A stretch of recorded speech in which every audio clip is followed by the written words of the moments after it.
Hello and welcome to Creativity Uncovered. My name is Abby Gatling, and I'm on a journey to uncover how everyday people find inspiration, get inventive, and open their imagination. Basically, I want to find out how people come up with creative solutions and then how they use them at home, work, play, and everything in between. And my goal for this podcast is that by the end of it, you'll be armed with a whole suite of tried and tested ways to summon creativity the next time that you need it. Now, my guest today is someone who has made such an epic pivot in their career, moving from being a political lobbyist to becoming a hugely successful fantasy writer. So today I'd like you to join me in welcoming all the way from the US, JV Hilliard. Welcome. Thank you very much for having me. It's a pleasure to be on the show. I know it was quite late for you where you are, so I really appreciate you tuning in. It's all right. So now, JV, you have one of the coolest kind of career journeys that I have heard, because now you seem to be living the creative dream. And what I really love about your story is kind of that it's almost like a tale of yin and yang. From being a lobbyist to being a fantasy writer, I can imagine that your life is hugely, hugely different now. Is that right? Yeah. I think that's the best way to put it. It's like left brain, right brain. And, as you mentioned, I was a DC lobbyist for about 20 years. I focused primarily on defense lobbying and technology lobbying. So during that time, I was working on really what I would describe as very real things, providing for the common defense and promoting the general welfare and all the kind of stuff that you hear, and dealing with, in particular, the Pentagon and the legislature and the White House, for real everyday stuff. And then, the gate swings open with COVID and DC shut down for almost 18 months. And so it was an opportunity. The silver lining in the COVID experience for me was we were all stuck at home, and I had always wanted to write a book. And this was a way for me to kick something off of my bucket list. And then it, like you described, it became a career, right? It's something now that, I've pivoted to in my everyday life. And for me, I don't want to look back. This is just so much fun. It's stress-free in many respects. And I enjoy doing shows like this, conventions, book signings. I even go to book clubs and talk to people at libraries. It's a great time, and it's all about make-believe, and it's the opposite of the realism. It's now escapism and entertainment. And for me, it's just been a lot of fun transitioning into this, and I'm glad it's become successful because, it takes a while for authors to get that way so that you can be self-sustaining. And, I'm fortunate in the sense that I've had a pretty successful career, and I'm able to bridge some of that to the point where my books are becoming as relevant as they are within the space. So I'm happy, I'm fortunate, and I don't want to look back. That's so cool. And that's so great that you sort of touched on it, that it is hard for authors to make it. You've got to have a certain amount of commerciality, I suppose, to be able to break into the wider audience sphere. How did you do that? Because from not having written anything to writing a book and then it being so successful, being made into, do you say 3 or 4 book series? How did that happen? Well, in part, I'm an entrepreneur at heart, and I've owned several businesses in the past. Some of them much more successful than others. Mm-hmm. But ultimately, for me, I looked at my writing and my readership as an entrepreneurial endeavor. And what I mean by that is I know many authors look at it from the art side. And this is my art, and I'm going to put it out in the ether, and hopefully people like it. And if they don't, that's fine. It's something that I want to do, and I needed to get it out of me and share it with people. And there's nothing wrong with that at all. In fact, I respect that to some degree, where that's exactly what this is all about, right? It's sharing a good story that entertains somebody. My part, the other part of my brain that's more strategic, looked at it and said, well, look, if you're going to do this, commit to doing a series, commit to getting to that third or fourth book where you can start making money at this, build a following, market it as best you can. And so therefore I've treated it like any of my other entrepreneurial endeavors, just like a business. So I'm out there marketing myself. I'm doing shows like this. I'm doing, like tomorrow I'm going to be in Raleigh, North Carolina for GalaxyCon, which is a big convention. My third book is launched tomorrow.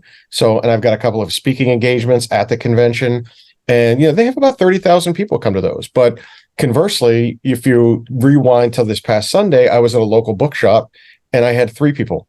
Right. And it's just, it's a contact sport. Like, you literally have to be in contact with people to sell stuff. And so even though I had an hour slot at a used bookstore and I sold 3 books, I still went, right? And I did my social media around it. And I did preliminary stuff around it. And I, sent out, invitations to my newsletter folks that I knew that were in the area. And, but it was a nice summer day here. And, you're just on a Sunday coming out to, if this was like November maybe here and it was a wintry, then I'll go to the bookstore and see the guy. But everybody was out at the park doing whatever, enjoying their summertime. And it just wasn't the right fit. But tomorrow's different. I go into a weekend where I'm going to be running into 30,000 people, and it's just that general contact. And I think authors too have a tendency to be introverted. And if you can't tell in the first 5 minutes of this interview, I'm anything but introverted. So for me, I'll stop people that aren't even looking at my table and I'll ask them questions. I'll try to get them engaged. And it's the salesmanship of that, I think, that I kind of bring to this, which also helps to advance the sales of the books. But to your point, you have to good. I mean, the product has to be good, right? So people have to like the story, and so it was a matter of writing a strong story and coupling that with the right kind of marketing effort and, finding the right publishing folks that are working with me and the marketing folks that are working with me to make it all worthwhile. Yeah. Wow. So, congrats on the third book. That's exciting. Thank you. Yeah. And that's an interesting approach to it because, some people lead with their creativity and other people lead with saying, if I'm going to be creative, it's got to be purposeful. And, the way you've sort of approached it, be like, if I'm going to do it, I'm going to do it really well. So I don't have to go back to being a lobbyist, basically. Right. So, yeah. I mean, the lobbyist stuff it's a tough business. It's, you have to have a thick skin. People don't like you. It's zero-sum game. It's us versus them all the time. And I'll give you one example of, so during my former day job, if I were to be on a show like this, I would have prepped for it for 2 days. Literally, I would have known everything about my opponent. They would have known everything about me. The host of the show would have come at me with some sort of counterpoint or some gotcha moment, trying to get me to say something that I shouldn't say on the air. When I did my first interview like this, it was on a podcast, and the host asked me the question, so what season of the year do you like writing in the most? And it was at that point, the light bulb went on, and it was like, wait a minute, are you trying to help me? Like, what's going on here? I wasn't used to it. I was waiting for the gotcha moment, and it never came. And he was like, no, I want to try to advance what you're doing here. I want this, this is great. And, so when that hit, you just, the momentum started, and I was like, wait a minute, this is fun and entertaining and zero pressure, and this is just going to be great. So, and at that point, about a third of the way through COVID, I was like, all right, well, let's go. If I'm in, I'm all the way in. And that's what I did. And so it's been a lot of fun. The ride's been great. And you're right, I don't want to go back. That's so cool. I love that sort of juxtaposition of, your previous interviews and time now when you're in the creative space. I really think creativity is such a connector, and it can be such a positive thing. I've certainly experienced that through even just this podcast. You get someone on to talk about creativity, their whole face lights up, and you can't get them to stop talking about it. Oops, sorry, I'll limit my responses. I'm used to that anyway, so okay. No, this isn't a gotcha moment. Don't you worry. So let's take a little step back, because The type of writing that you do is epic, dark fantasy, right? What I mean, I'm not hugely familiar in that space. Tell me what is that? Sure. So, like many literature genres, there's plenty that fit into fantasy adventure. And the standard fantasy adventure thing is kind of like Conan the Barbarian. That in my world would be called sword and sorcery, right? Mm-hmm. Epic fantasy is much more like Lord of the Rings. And what that is, it's typically longer novels with a series behind them. And then behind that, you've got an entire world built out. It's just not a one shot where you're coming in and I'm going to learn about this story and then it ends. You've got a political system, and on top of that political system, you have an economic system, and then you've got a history of the realm. So if you look at what Lord of the Rings had done, and you put yourself in the shoes of either Frodo or Bilbo, the story of what had happened was really 1,000 years before with Sauron, right? And Galadriel and all the stuff that, like the prequel stuff, was already there. And so, that's the kind of thing that we write. We write things that have a history, and we write things that have a future, and you're living in a snapshot of that period. And typically there's something epic about it, right? So you either have, massive amounts of struggle between political machinery, or, in the case of Lord of the Rings, you have the return of this ultimate evil. And the dark stuff comes in. It's more, my writing style is more like Lord of the Rings meets Dracula, right? Like I incorporate the gothic into it. My monsters are all unique. I don't, even though I borrow inspiration from some like what I would describe as standard myths of like the Nordic, traditions, or Native American traditions, or some Asian traditions, for the most part, they're recognizable, but I've got this skin around them that makes them unique in my world. But people can identify with them as part of that. And so you see the scary side of this. And so it's a mix between what I would describe as Tolkien and that gothic, in the hopes of bringing some of that horror into my epic fantasy. And so maybe it's closer to Lord of the Rings more closer to like to Game of Thrones than it is Lord of the Rings. But, epic, fantasy is, you can cut both ways on that one. Yeah, wow. I love that there are genres and then subgenres and subgenres, and you can get more and more niche, and there's an You wouldn't audience know for it. that. You wouldn't know it. Like I didn't know there was a difference between a young adult reader and a new reader, and a new reader to an adult reader. Like a YA is someone 13 to 17. A new reader is someone that's 17 to 20, and then you've got adult readings at 21 and up. And so you're targeting, it's even age. It's crazy, but it's true. And so folks, target a niche that they want to write to. And this was one that I've always wanted to write to. So has it been a real learning journey for you to find out about these genres and the age groups and all that sort of stuff? Has that been a learning journey for you as well? It has. One of the reasons that I chose to go the traditional publishing route was because as a business person, there's an old saying in betting, which is if you don't know the horse, you don't make the bet. And I didn't know the publishing market at all. And for me to step into a marketplace and try to start a new business in my head, think of that. That's what I was trying to do here. Was this?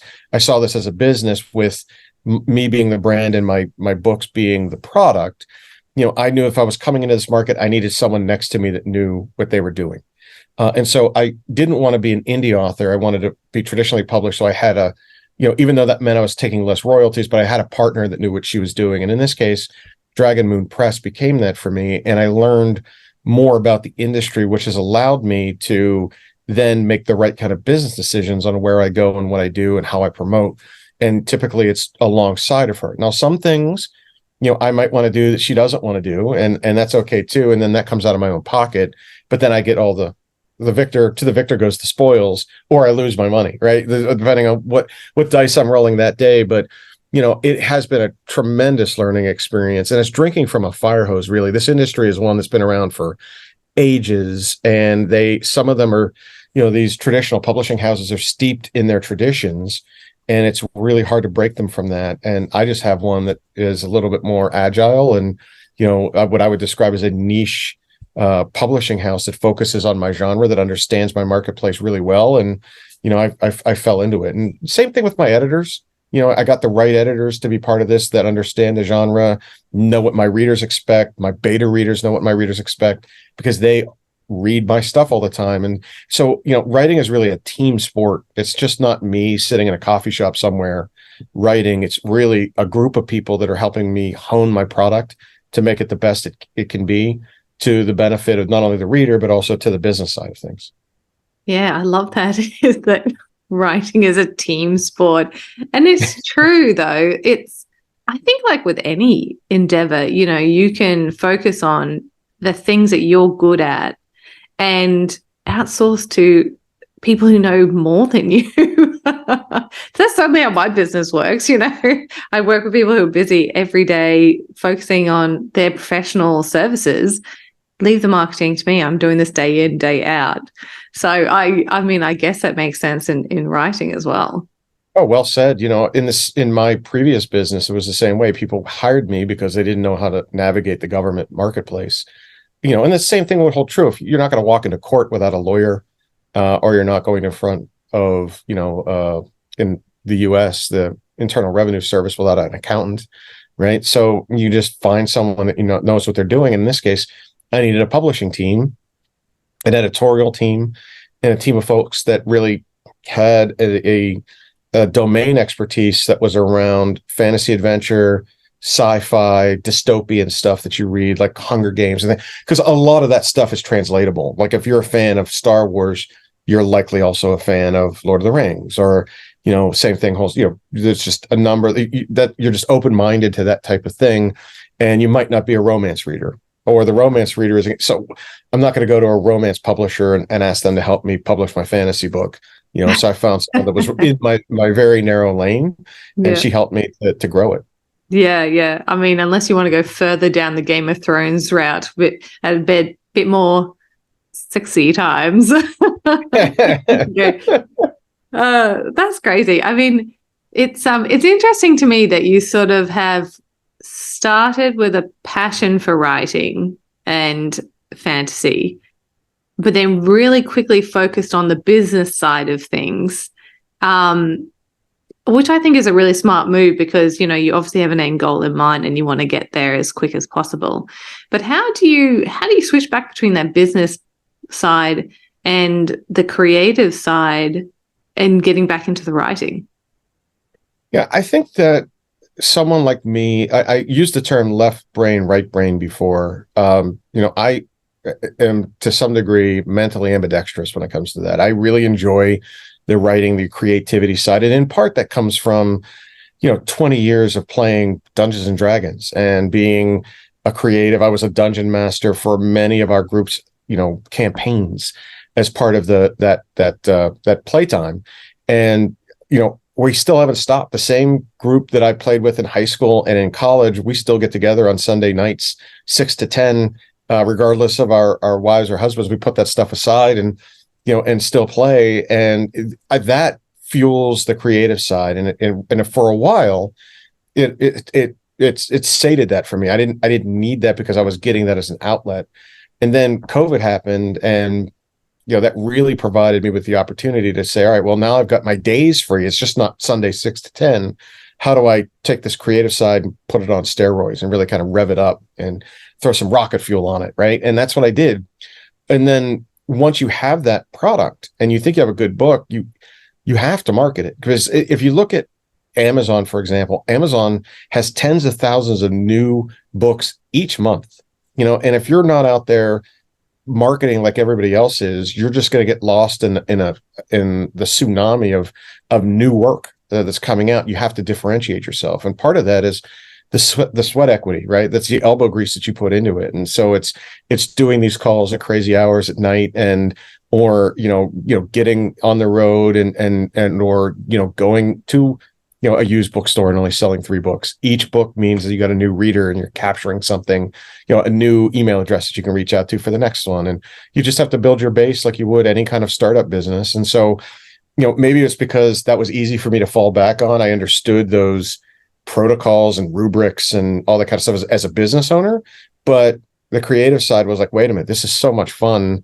This isn't me marketing my services in DC. This is really me marketing me and this cool story that I wrote.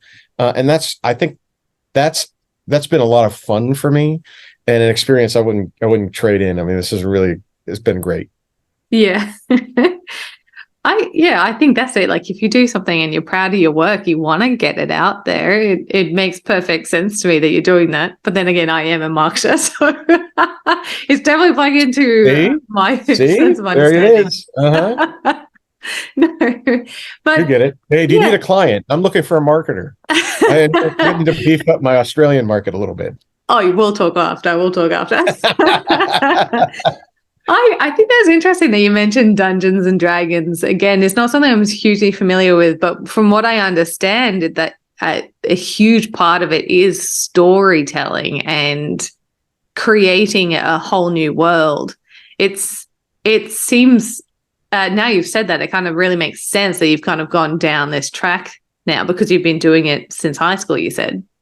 Mm-hmm. Mm. Yeah, for me, you're right about Dungeons and Dragons. For those that have never been engaged in role-playing games, or cosplay games, or live action role plays, those are groups of people that are suffering from group delusions, right? Like, so I, as the dungeon master, just imagine yourself sitting around a campfire and I'm telling you a horror story.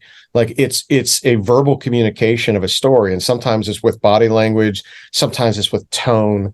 Those same kind of things are baked into your writing, right? When you sit down, you open my first book and you flip to the prologue and you start reading it, there's a tone in there that's set as part of that. And I think a lot of that comes from my experience as a dungeon master and or a player in the game, where I'm sitting there creating a story, and for the next 3 or 4 or 5 hours, you're playing along with it, right? And it becomes like real life past experience. I mean, it's a funny story. I mean, I joke around with my wife about it. Like, we'll be at a Christmas party with our friends, and all the D&D folks are sitting in the corner talking about stuff that never really happened in real life, but how great it was, and laughing at stories. And everybody else is standing there saying, what are you guys, what's going on? Like, but it's a story that you all lived. And so it's kind of been game tested, and so taking the best of the game stuff that we did and putting it into a story, smoothing it out, it's easy for it to be liked, I think, because it's already been battle tested. People have been through it, and you've seen what people have liked, and you saw what they didn't like. So you throw out the bad stuff and you keep the good stuff, including characters that you've made, plots that you've had, villains that you've created, monsters that just came out of nowhere. And you get these arch villains, and you're like, oh, this would make a really, really good story. And so that's really where it came from. Yeah, stories and shared experiences are such great connectors. And it seems like your books have really hit a chord with people. Would you say there's a crossover between people who play D&D and people who read your books? Oh, without a doubt. That's the first thing I hear when I'm around the public, whether I'm giving a speech somewhere or I'm selling, books and stuff like that. Those that have read it can say that when I'm reading your battle scenes, I feel like I'm playing the game. Or wow. There's definitely a role-playing aspect. I can tell. I was going to guess that you play D&D because I feel it when I read your stuff, and or the characters that are part of it too. So there are some traditional tropes you can get away with, like elves. Like Tolkien used elves, D&D uses elves, so they're kind of ubiquitous. So I'm allowed to use my own kind of elf. I'm just not I can't use the term Middle Earth or Faerun or Forgotten Realms, because they belong to someone else. So mine is the realm of Warminster, and I just introduce these twists on tropish kind of characters that make sense, and you take them through a hero's journey, or you take them through another kind of a plot that you want to, and it is and I've been able to use that and mix those things together in a way where I think my readership, especially those that have played role-playing games, and I'm not talking about just role-playing games like D&D. I'm talking about, you could be playing a video game these days. There are all sorts of video RPGs out there, or there's an entire genre of lit RPG, literature RPGs, where they're writing stories about how they've played a game on a video game, and it's crazy but I'm telling you, it's just a lot of fun, and I'm glad people do that. I had someone come up to me at the last convention I was at and said, "Your books are like D&D on crack." And I was like, "That's pretty cool, I think." Wow. So, Yeah. Thank you. yeah. But I'll tell you, it's the most flattering stuff when when they come up and say that to you, or they bring you some fan art, or they send you something in an email that kind of, it really, like, something that touched them or motivated them, and you're looking at this portrait that they've drawn that looks exactly like the character you described, and said, "Man, like, we've never met. You read my stuff and you came up with that." And that's like a police sketch artist of exactly what that character looks like, and you feel you're humbled by it in that sense, and it energizes me to write more and more stuff, because I know that I'm having the effect of entertaining people. Some entertained so much that they're taking time out of their schedules to do that for me and to seek me out at a convention or a book signing. And I don't know how you couldn't be humbled if someone did that. I mean, and that kind of gives me the energy to do the next and the next and the next. Yeah, wow, that is a very cool experience. I actually was watching a webinar the other day, and it was talking about video trends and things like that. And there was an interesting part in it where they talked about the levels of fandom and, the different levels of engagement. And when people start taking your work and inserting a little bit of themselves into it through creating fan art, writing their own, mini stories based on it, extrapolating on a character, that's a really high level of fandom. It's such an achievement that people are doing that based on your books. That's super humbling, I can imagine. Yeah, I try to put as much of that online as I can. I use it in my social media. People can find their fan art on my website. I try to honor that, because it makes you feel good that you affected someone with your story so much that they went out of their way to create something else off of it. I've even had people ask me if they can write, fan fiction on it, and I keep telling them, like, you can't. Let me finish the first series before you start on fan fiction. It just doesn't work that way. You don't know how it's going to end, so how are you going to write fan fiction on it? But it's really kind of or when someone comes up and says, "Please don't kill this character," or "This is my favorite character," and you're just stunned that they've taken a minor character that I've used as comic relief, or like one of the bad guys' henchmen, and they love it, and they're excited about it. And and for me, like I said, I try to honor that. And, people, I even had one guy at the last convention I was at make a baseball card of me. He has, like, literally, I've seen, collectors of cards, and they keep them in their big folios and plastic. And if he likes a book, he takes the author's official photo, turns it into a baseball card, and then he brings it for you to sign, and then he sticks it in his book and he keeps it. Like, wow. He collects photos. You want to talk about humbling? I was like, "Oh, that's a really cool idea," having no idea that he was coming up for me to sign one. I thought he was just showing me, "Hey, look what I've got." And he's like, "No, can you sign this?" Wow. And you're just like, holy cow. And it's just so much fun. And that's what I mean. It's like that entertainment piece. You can't beat that. You're so glad when you can entertain somebody. That's cool. While you're saying this, I'm just thinking, oh my gosh, this is so many miles away from DC, isn't it? Yeah. It's just crazy. Like, that would never happen. Everybody in DC would talk about behind your back. Yeah, right. Yeah. And here it's like, and they're looking for weaknesses, where here it's like, how can I help you? Or I want you to come on my show and promote you, or can I get you to sign this for my son or daughter? It's like, yeah, it was just miles away from it, like you said. Yeah. You've switched voodoo dolls for baseball cards. Well said. I'm going to use that and not give you credit down the road, by the way. Clearly 100% from me. Yes. You record a vox pop later so you can say it again. But yeah. So tell me, you mentioned games before. Your book is actually being made into a game of some sort. Is that right? That's right. I licensed the intellectual property of my first 4 novels to an augmented reality, virtual reality video game company called Melderverse. Huh. And in late 2024, the augmented reality game will come out.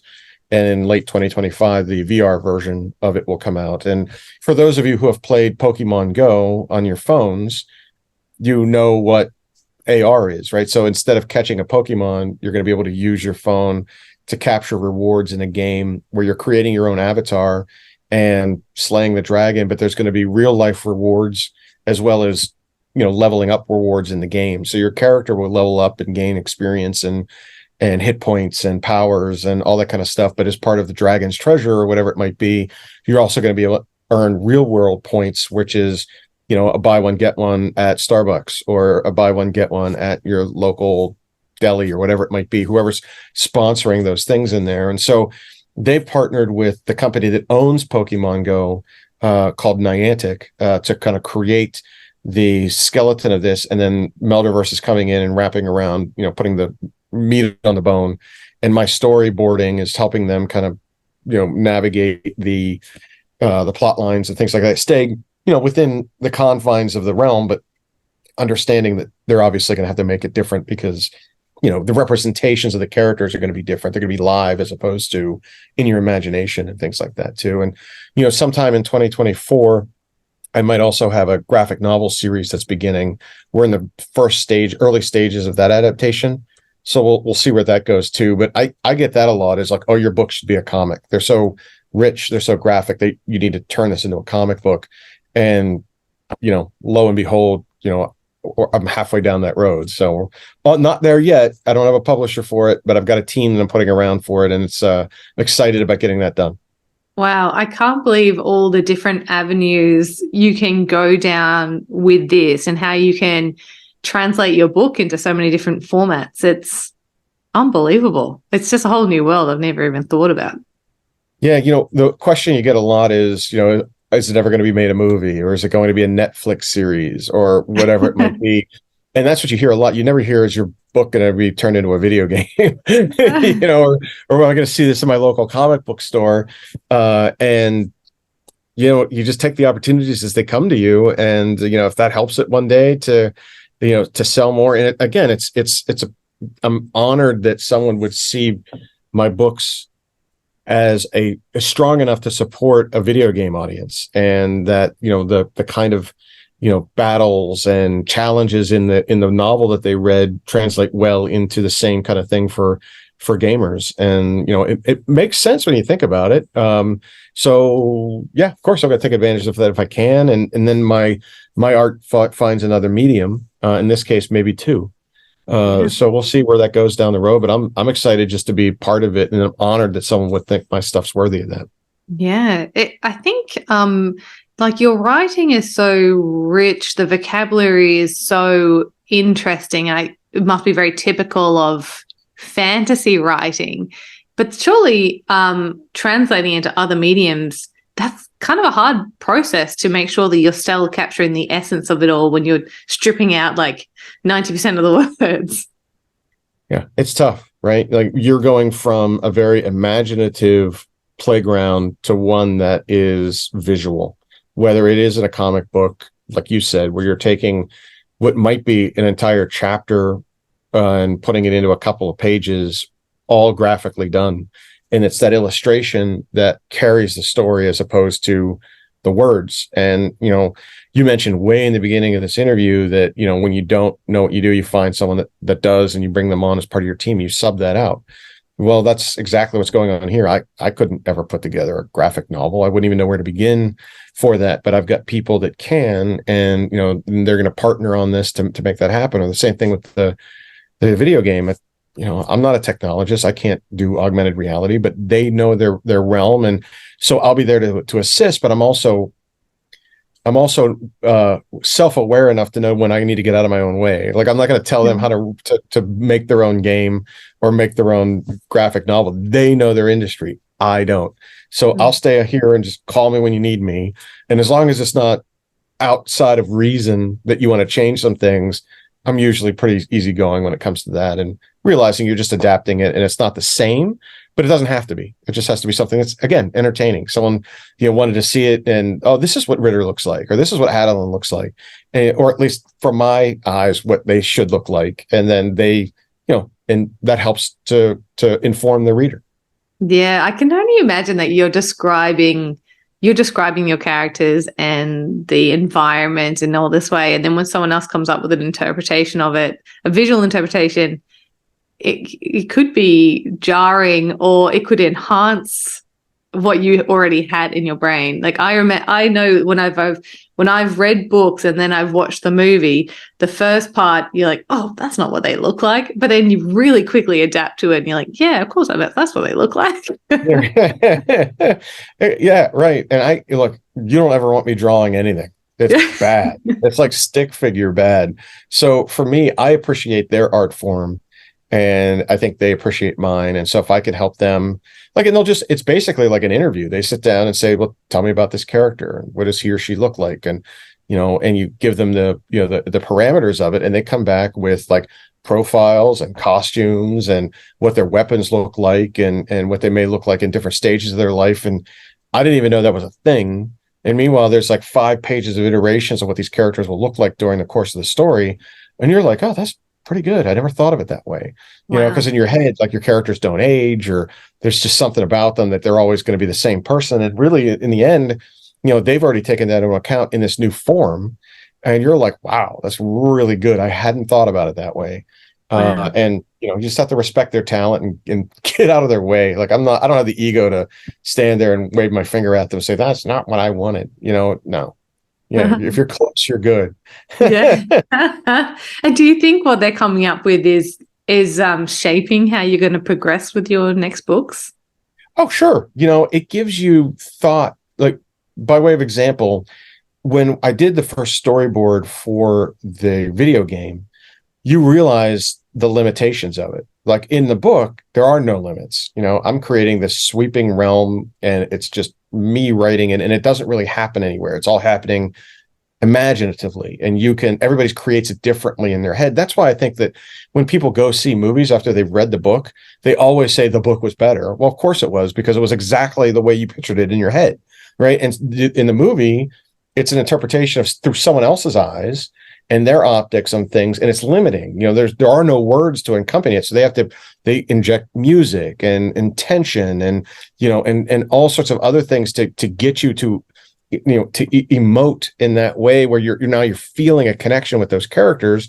But it's never as good as the book, because the book is exactly how you conjured it in your head, and they're doing that from scratch using my interpretations to put together a game or a graphic novel. And so you coach them as best you can.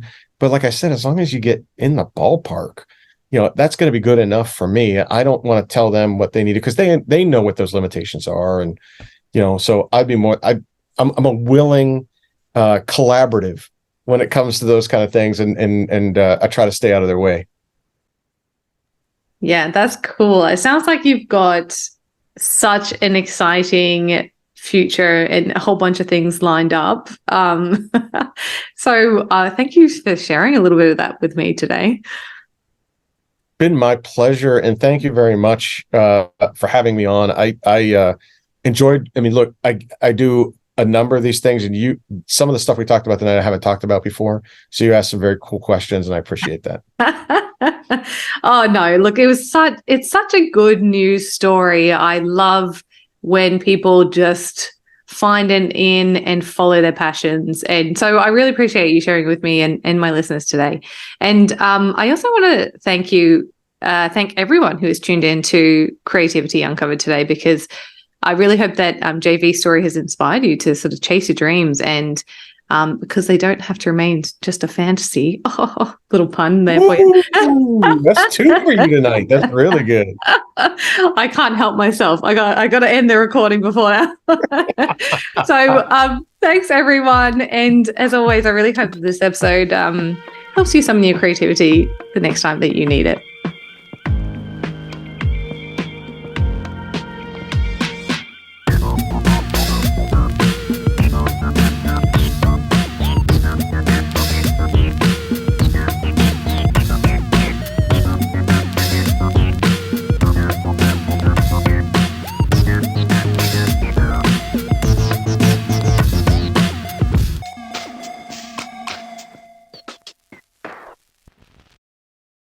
If If you've made it this far, a huge thank you for your support and tuning into today's episode. Creativity Uncovered has been lovingly recorded on the land of the Cubby Cubby people, and we pay our respect to elders past, present, and emerging. This podcast has been produced by my amazing team here at Crisp Communications, and the music you just heard was composed by James Gatling. If you liked this episode, please do share it around and help us on our mission to unlock more creativity in this world. You can also hit subscribe so you don't miss out on any new episode releases.